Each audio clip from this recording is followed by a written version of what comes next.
Assalamualaikum Ibu. Salam. Ya Ibu, ini Bu terkait dengan tugas guru penggerak modul 3.1 di demonstrasi konseptual.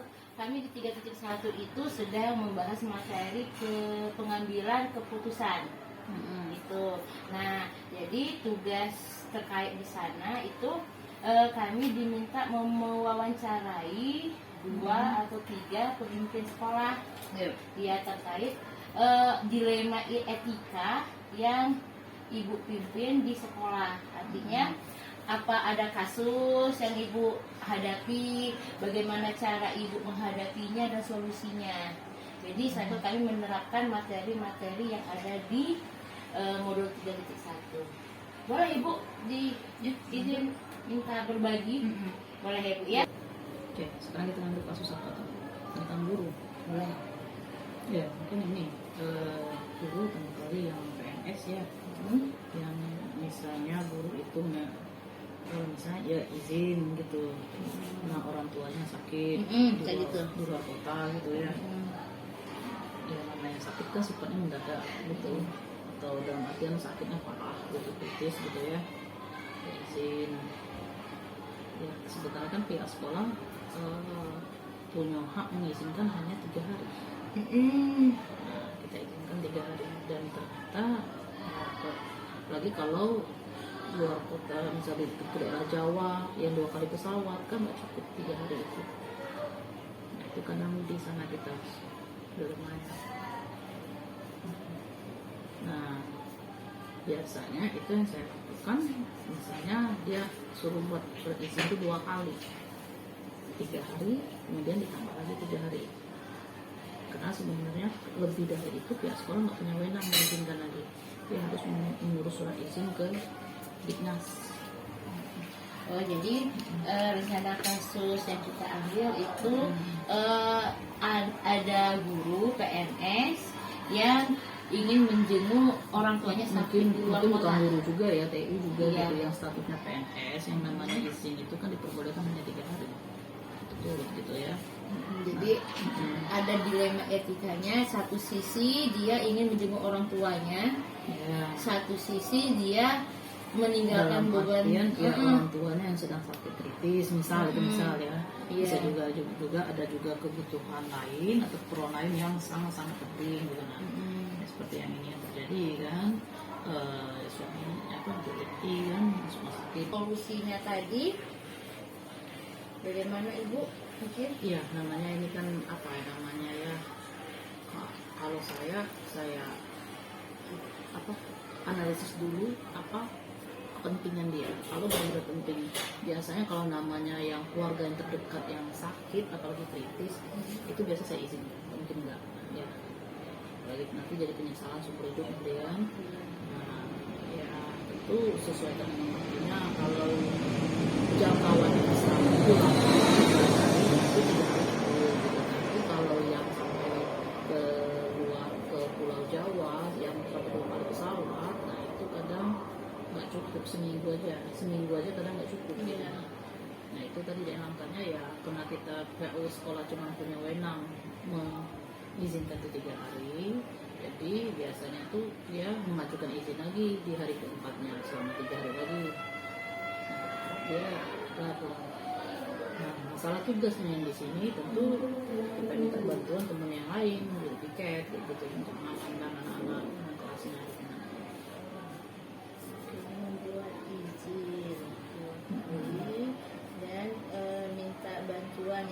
membuat surat permohonan izin gitu ya. Iya.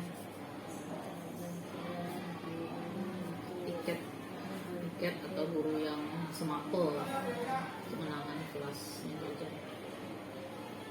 Oke. Nah sejauh ini Bu, kan ini memang fakta yang pasti dihadapi ya Bu ya. Dengan solusi yang Ibu ambil tersebut, gimana pendapat teman-teman atau apa pendapat yang dirasakan juga? Apakah akhirnya nambah libur lagi atau mereka sadar memang ini kepentingan mendesak? Karena kan gimana pun sebenarnya kalau PNS itu cuma 3 hari kan sebenarnya. Gimana Bu? Ya biasanya ya tergantung individu orangnya ya. Kadang walaupun misalnya dia udah ngomong bisa seminggu, ternyata untuk urusannya cepat selesai atau yang dijemurnya udah baik, ya biasanya dia bisa pulang malah sebelum waktu biasanya dia udah pulang ya. Atau ada juga yang malah nambah hari ada kayak gitu ya. Apalagi yang jauh kayak gitu ya, mungkin ya karena dia nggak dapat tiket pesawat dan yang lain gitu. Yang nambah ada ya, kurang lebih ada ya, tergantung dengan kebutuhannya, keperluannya tadi gitu. Tapi biasanya teman-teman ini ya Bu ya sadar ya, maksudnya Ya, ini kesempatan diberi ibu kepala sekolah, kebijakan yang diberi ke kepala sekolah memang biar teman-teman bisa selain sekolah bisa juga mengurusi kebutuhan yang memang sifatnya mendesak. Ya. Jadi insya Allah mereka juga bisa menggunakan kesempatan itu sebaik-baiknya, bukan hanya menjadi diselewengkan gitu ya. Ya. Oke, ya jadi itu ya Bu kasusnya, solusinya sudah ada. Kira-kira apa ada nggak Bu yang mau disampaikan ke kami guru penggerak angkatan 8 ini kedepannya bagaimana Ibu? Karena kan Ibu kan selaku pimpinan pasti sering membuat kebijakan. Nah kami calon guru penggerak ini kira-kira apa tipsnya untuk mengambil keputusan gitu Bu? Kira-kira boleh Bu sampaikan untuk bagaimana? Iya. Namanya guru penggerak kan bergeraklah untuk berdampak ya dengan semangat.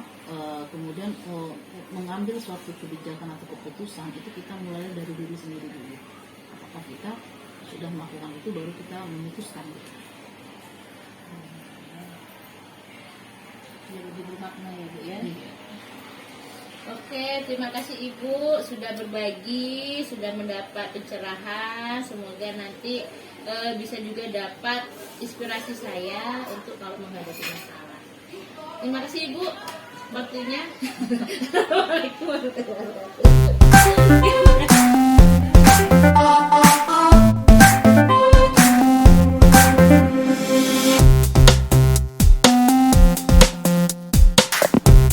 Assalamualaikum Ibu Linda. Waalaikumsalam. Iya, maaf Ibu mengganggu.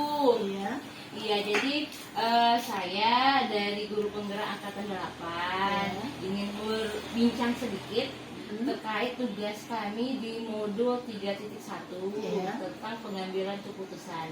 Nah, jadi maksud saya di sini saya ingin mendapat pencerahan nih, Ibu selaku kepala sekolah kan pimpinan pasti banyak menemui masalah atau kasus itu yang sering Ibu tidak hadapi. Jadi mungkin bisa berbagi dengan saya bagaimana kasusnya, bagaimana cara menghadapinya. Oke, boleh? Jatuh belakang kan Ibu? Insya Allah tidak. Oke, apa kira-kira yang bisa dibantu? Iya, ini Ibu Linda. Jadi kira-kira bebas Ibu mau menceritakan kasus apa yang Ibu hadapi, bebas kasusnya apa saja yang berhubungan dengan dilema etika. Dilema etika ya. Iya. Berarti berhubungan dengan siswa. Boleh siswa, boleh dengan guru, bebas. Oh, oke. Ini untuk Mana yang menarik bagi Ibu untuk berbagi? yang pertama untuk siswa dulu. Oke.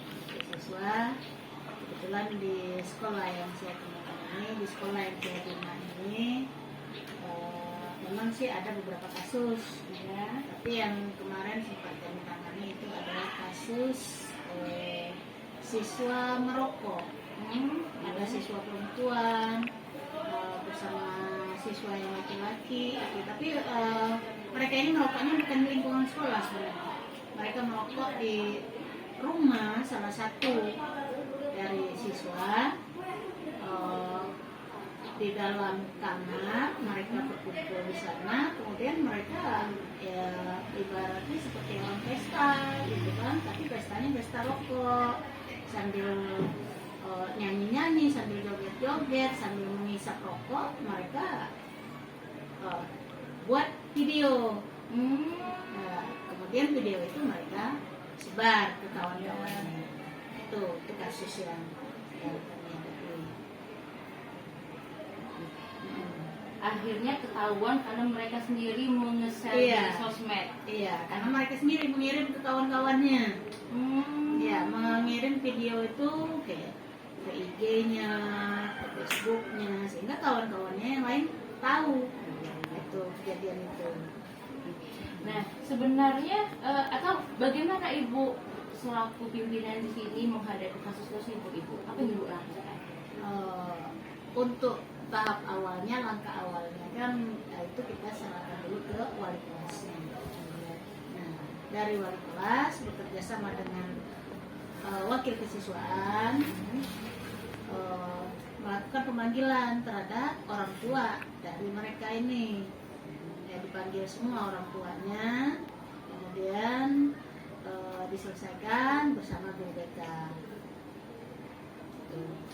Jadi kalau selesai di guru BK, ya buat perjanjiannya, buat solusinya seperti apa, mereka pasti berjanji tidak mengulangi dengan bukti surat pernyataan di atas materai 10.000, dan siswa minta maaf dengan pihak sekolah, dengan orang tuanya juga kita suruh mereka minta maaf dan berjanji untuk tidak mengulangi itu lagi. Dan itu yang dilakukan ya Ibu ya. Iya. Kalau ini apa ada solusinya bagaimana? Atau kan dapat kasus seperti itu kan Ibu nih. Kalau dihubungkan dengan peraturan sekolah gimana? Jadi kan kita akan membahas tentang solusinya sekarang. Kalau dihubungkan dengan peraturan sekolah, kita kan ada poin-poin pelanggaran gitu kan. Nah, di situ kan mereka sudah melanggar, ada poinnya. Nah, itu aturan-aturan sekolah itu kita sudah buat dalam bentuk bobot poin. Nah, kalau merokok itu berapa bobot poinnya?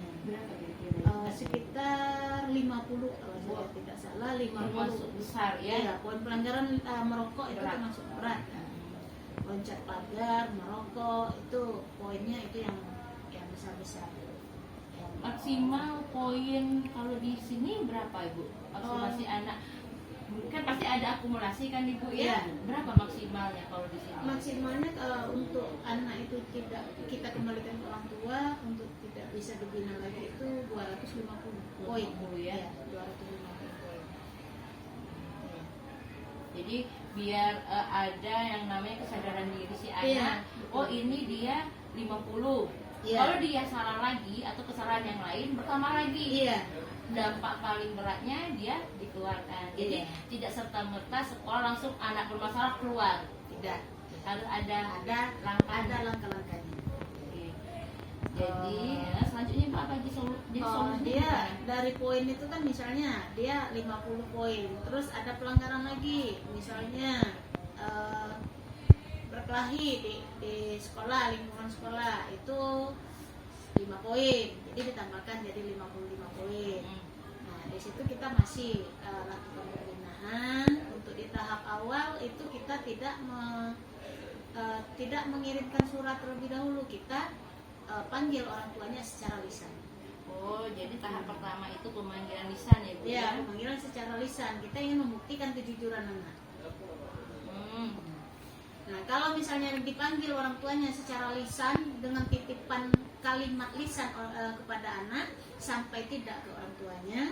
Kalau misalnya orang tuanya tidak hadir di pemanggilan secara lisan, kita panggil lagi anaknya sampai tidak.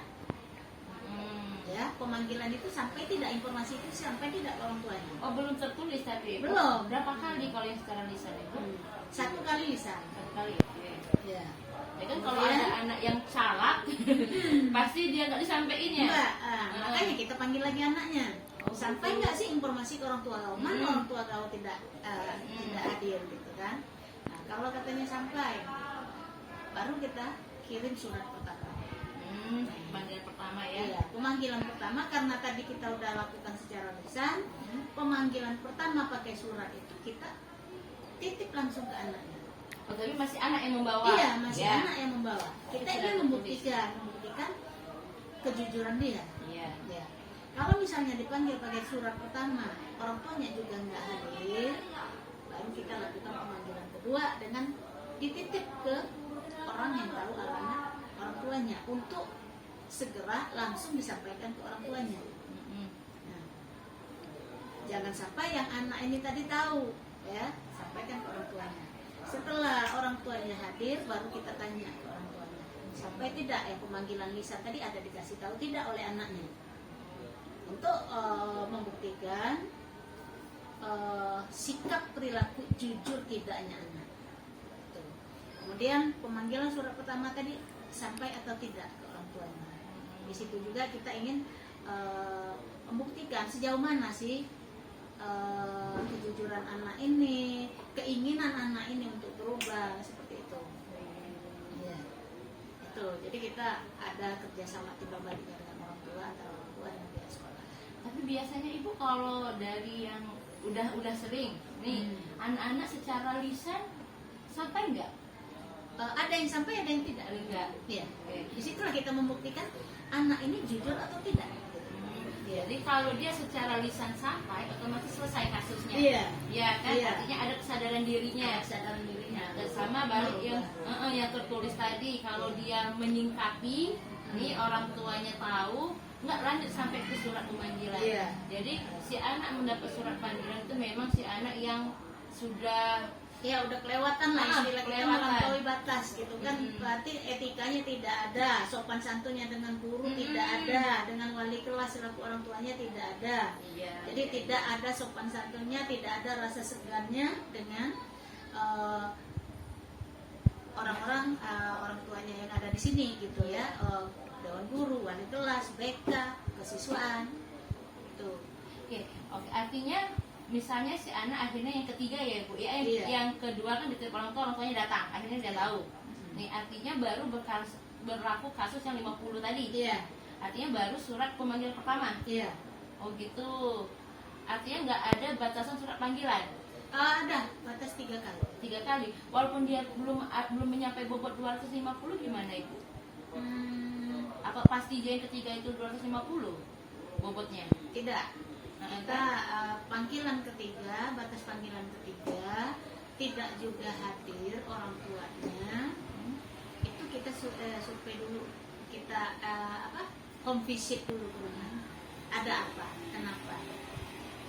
Jadi di situ kita cermati, kita teliti. Kenapa bisa ada kejadian seperti ini? Nah, apakah anak ini memang kurang perhatian dari orang tua? Apakah anak ini punya misalnya ya ada anak itu kan dimanja dengan harta benda sehingga ya melunjak lah istilah kita ya kan. Jadi kita home visit dulu, kita teliti dulu, kita amati dulu kenapa bisa terjadi seperti ini. Nah, setelah itu ya kita lakukan pembinaan. Di situ ada perjanjian. Jadi bobot poinnya saat itu dari surat itu tidak kita naikkan. Ya bobot poinnya tetap, tapi kita lakukan pembinaan dulu. Nah sampai kalau misalnya kasus ini sudah, terus dia berubah, berarti tidak sampai dikeluarkan. Tetapi kalau kasus ini sudah, terus dia ada kasus lain lagi, nah kita lakukan pemanggilan lagi. Mungkin kasusnya berat sampai 50 lagi kita lakukan. Berarti itu udah kasus kedua. Terus udah ada perjanjian lagi di kasus kedua. Tiba di kasus ketiga ada lagi pelanggaran. Ada pelanggaran, kita panggil lagi orang tuanya. Udah perjanjian lagi. Terakhir di kasus ketiga itu, apabila melanggar lagi, maka anak tersebut kita kembalikan ke orang tua. Jadi ada 3 pelanggaran. Bukan 3 pemanggilan, tetapi 3 pelanggaran. Iya. 3 pelanggaran yang berat itu baru kita kembalikan ke orang tua. Jadi memang kalaupun sampai anak dikeluarkan, anak itu sudah melalui langkah-langkah yang pembinaan yang dilakukan oleh sekolah. Iya kan, jadi bukan serta-merta ada kasus anak keluar, Tidak. jadi keluar enggak, memang sudah ada solusi. Jadi ada runtutannya, Yang dilalui. tahapannya gitu. Kembali lagi, artinya kita kembali ke kasus tadi, Ibu. Akhirnya yang kasus anak merokok tadi sampai mana dia penyelesaiannya? Yang kasus merokok sekarang? Ya, alhamdulillah yang kasus merokok itu cuman kita lakukan pemanggilan sekali itu, nah, dan mereka antara anak dan orang tua itu berjanji untuk tidak mengulangi lagi. Anak sudah minta maaf dengan guru semua guru yang ada di sekolah, minta maaf juga dengan orang tuanya, terutama ibunya. Kalau kami seperti itu, ya karena anak itu kan kedekatannya sama ibu. Iya. Jadi kalau saya melakukan pembinaan, saya minta ibunya yang datang, karena disitulah nanti kita lakukan bagaimana solusinya supaya anak itu kita kasih pencerahan supaya anak itu bisa berubah. Dan satu-satunya itu adalah ibunya. Karena dia bersujud di kaki ibunya, dia menangis menyesali perbuatan dia. Nah, itulah yang insya Allah akan merubah dia. Jadi memang khusus pemanggilan nanti Ibu mintanya ke orang tuanya itu ke ibu. Iya, utamakan ke ibu. Iya. Tapi kalau ibunya nggak bisa, baru ayah. Jadi kita hati. Iya, dari hati kita melakukannya, membinanya dari hati dulu kita alihkan.